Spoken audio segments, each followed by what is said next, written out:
Hello, and thank you for volunteering to read at your local elementary schools for Arizona Farm Bureau's Ag in the Classroom Ag Literacy Dr. Seuss event. Hopefully your teacher has all of your materials there for you. You're going to find envelopes. Inside those envelopes, you're going to find your Mr. Brown Can Moo Can You book for the classroom you're presenting to. And then you will also find all of the little cow erasers that the students are going to be left with when you leave. So that's what your envelope is going to entail. Now, you guys are probably going to be working in pairs or maybe even 3, depending on the number of students that are in your classroom. So you want to make sure as you plan for this presentation that you each clearly define your role in this presentation.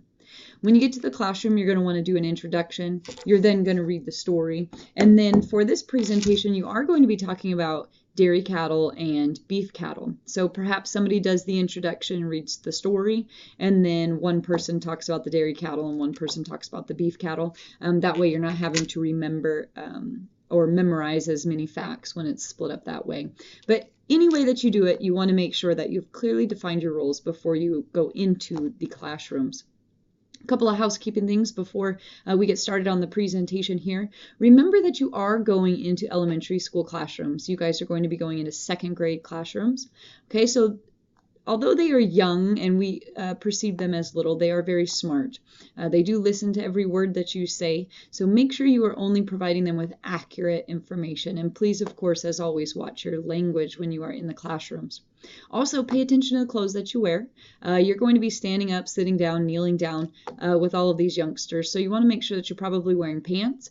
And then if you happen to have a t-shirt, polo, sweatshirt from your high school, or even better from your FFA chapter, please go ahead and wear that on the day of your presentations to represent where it is that you're coming from.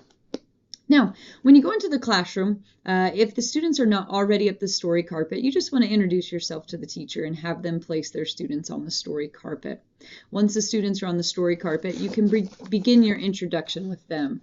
And the way that I always begin these presentations is just by saying, hi, my name is Miss Katie, and I'm here today to talk to you guys about some really cool things. But before you can begin, I want to know what very important event is happening this week. If you don't get anybody to answer, say, it's somebody's birthday. At this point, they usually yell out somebody's name in their classroom whose birthday it is that week. Always happens, throws you for a loop, and you say, oh, well, happy birthday. But I'm talking about an author. Can anybody think of an author's birthday that is this week?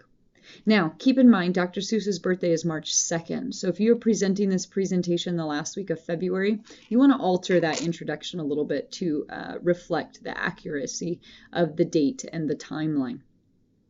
All right, so they're going to say, that's right, we're celebrating Dr. Seuss's birthday. Now, how many of you guys have read a Dr. Seuss book before? Of course, they're all going to raise their hand. Every little kid reads Dr. Seuss. At this point, I usually take the time to ask them what their favorite Dr. Seuss book is. I just have them raise their hand, and I make sure I call on every single student to give them the opportunity to tell me what their favorite Dr. Seuss book is. Make sure you know a couple of Dr. Seuss titles, because sometimes they're just going to explain to you the story, and you're going to have to come up with the name for them. So know a couple of the different books that are out there. I'm sure you do already, though.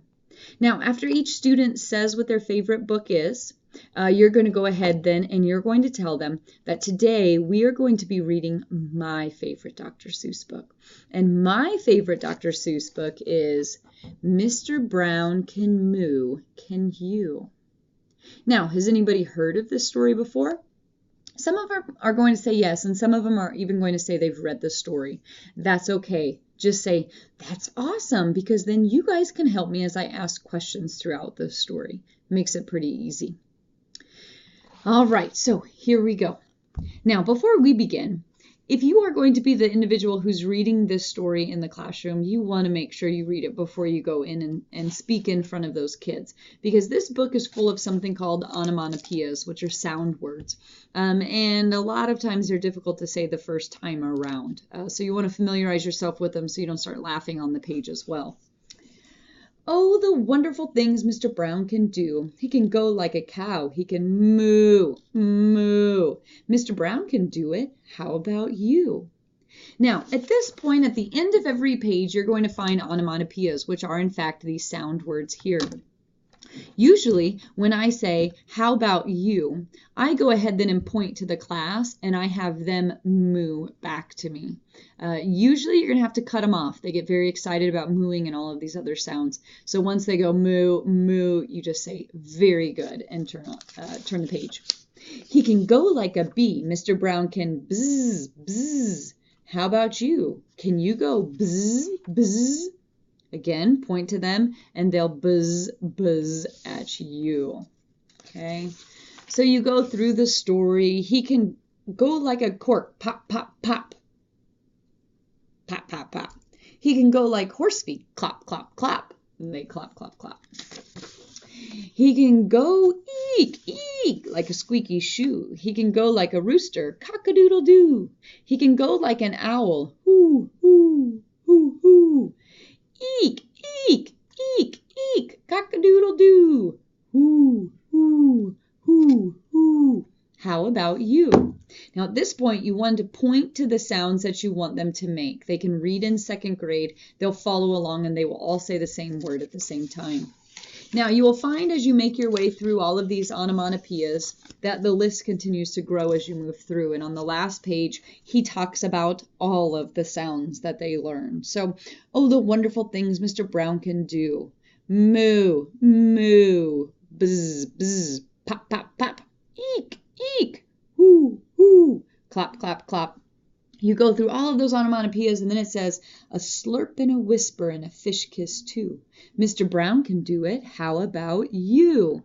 And you point to the kids, and again, it seems like a long list, but if you point to the sounds you want them to make as they're going through, and you are also saying them again, they will look at your lips and follow along with the words that you're saying. All right? Now, at the end of the story, I actually always ask them, do you guys know what all of those sound words were that we talked about or we learned in this story? And they should say onomatopoeia because this is a standard that they learn in the second grade. So I always just say then for the rest of the presentation, again, how many of you liked this story? Oh, they get very excited. Well, perfect, because I'm going to give this book to your teacher. And that way, if you guys want to remember something we talked about today or you just want to read this story again, you can go to your classroom library and it'll be right there. They get very excited. Give the book to the teacher. He or she is excited because he or she now remembers that they get to keep the book as well. So then I always just move along and just say, Mr. Brown can moo, can you? What animal makes the moo sound? Of course, you want them to respond as cattle, right? Now, do any of you have a cow? Do you know anything about cows? And I let them tell me what it is that they know. And then I go and I ask them that if they know that there are two different types of cows. And then I just work my way through the script at that point. You could pretty much follow the script exactly. My encouragement to you is to go over the script many times, practice this presentation with your partners before you go into the classrooms, because you don't want to really be carrying a script with you. If it helps for you to maybe print a picture of a dairy cow, print a picture of a beef cow, and maybe write facts on the back of those pictures. So when you're holding up the different pictures, you don't necessarily have to have had to memorize those facts. You can do that. Those are little tricks that sometimes our presenters use that you might find will be helpful. So at this point, you can kind of just follow the script all the way through. Hopefully it makes sense. If it doesn't make sense at this point, go ahead, have your teacher shoot me an email or give me a phone call, and I will answer any questions that I have. And of course, before you leave the classroom, make sure you give the students their little cow eraser. I do always ask them that they have that package find its way to the garbage, that we don't want to see the wrappers around on the ground. I always do make the joke too when I tell them what they're getting for a prize, that they are all getting a cow eraser, and that this cow eraser has movable legs. Haha, corny, right? But we're in second grade, so it doesn't matter. So they'll each get one of these erasers. I've also given a bag to your teacher of extra cows in case for some reason your envelope was shortchanged the cow. But aside from that, I think it's it. Again, if you have any questions, have your teacher give me a call. And good luck, and thank you again for volunteering to read in your elementary school classrooms.